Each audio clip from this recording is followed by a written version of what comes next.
अस्सलाम वालेकुम रहमतुल्लाहि व बरकातुहू। सवाल भेजने वाले हैं महबूब इलाही।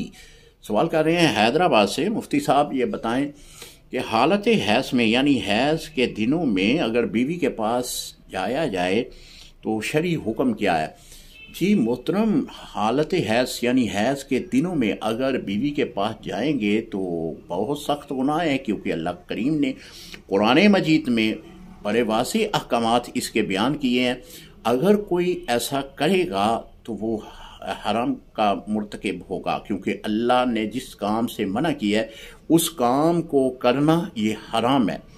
अगर कोई अपनी बीवी को हालत हैज़ में उससे मुबाशरत करता है तो इस दौरान अगर हमल ठहर जाए तो उससे जो बच्चा पैदा होगा उसको वल्दुल हराम कहेंगे, वल्दुल ज़ना नहीं बल्कि वल्दुल हराम, क्योंकि अल्लाह ताला ने बड़े वाज़ेह अहकामात में बीवी के पास जाने से मना किया था। उसने अल्लाह ताला के इस अहकामात पे अमल ना करते हुए बीवी के साथ हम बिस्तरी की और उस हम बिस्तरी से वो हमल ठहरा, तो हालांकि वो जाना हराम था। तो इस दौरान जो भी उसके इस्तक़रार हमल का कोई मामला बनेगा, हमल ठहरेगा, तो उससे पैदा होने वाला बच्चा जो है वो वल्दुल हराम होगा। इसलिए बहुत सख्त गुनाह है, हालत हैज़ में अपनी बीवी के करीब ना जाए। अस्सलामु अलैकुम रहमतुल्लाहि व बरकातुहू।